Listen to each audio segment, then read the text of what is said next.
The Art of War by Sun Tzu.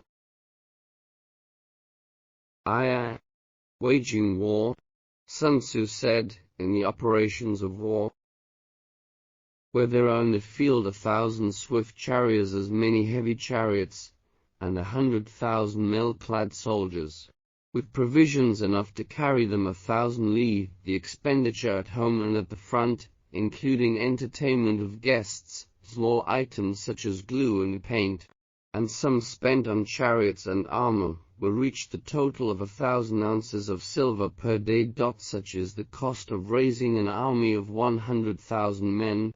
When you engage in actual fight, victory is long in coming, and men, weapons will grow dull and their ardor will be damped. If you lay siege to a town, you will exhaust your strength. Again, if the campaign is protracted, resources of the state will not be equal to the strain. Now, when your weapons are dulled, your ardor damped, your strength exhausted, and your treasure spent, other chieftains will spring up to take advantage of your extremity. Then no man, however wise, will be able to avert the consequences that must ensue. Thus, though we have heard of stupid haste in war, cleverness has never been seen associated with long delays. There is no instance of a country having benefited from prolonged warfare. It is only one who is thoroughly acquainted with the evils of war that can thoroughly understand the profitable way of carrying it on. The skillful soldier does not raise a second levany either, his supply wagons loaded more than twice. Bring war material with you from home, but forage on the enemy. Thus the army will have food enough for its needs. Poverty of the state exchequer causes an army to be maintained by contributions from a distance. Contributing to maintain an army at a distance causes the people to be impoverished. On the other hand, the proximity of an army causes prices to go up, and high prices cause the people's substance to be drained away. When their substance is drained away, the peasantry will be afflicted by heavy exactions.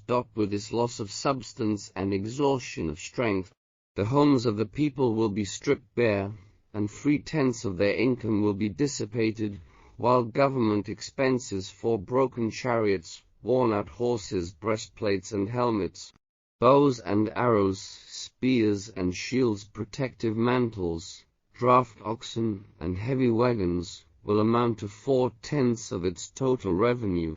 Hence a wise general makes a point of foraging on the enemy. 1 cartload of the enemy's provisions is equivalent to 20 of one's own, and likewise a single pickle of his provender is equivalent to 20 from one's own store. Now, in order to kill the enemy, our men must be roused to anger, that there may be advantage from defeating the enemy. They must have their rewards. Therefore, in chariot fighting, when 10 or more chariots have been taken, those should be rewarded who took the first. Our own flags should be substituted for those of the enemy, and the chariots mingled and used in conjunction with ours. The captured soldiers should be kindly treated and kept. This is called using the conquered foe to augment one's own strength. In war, then let your great object be victory, not lengthy campaigns.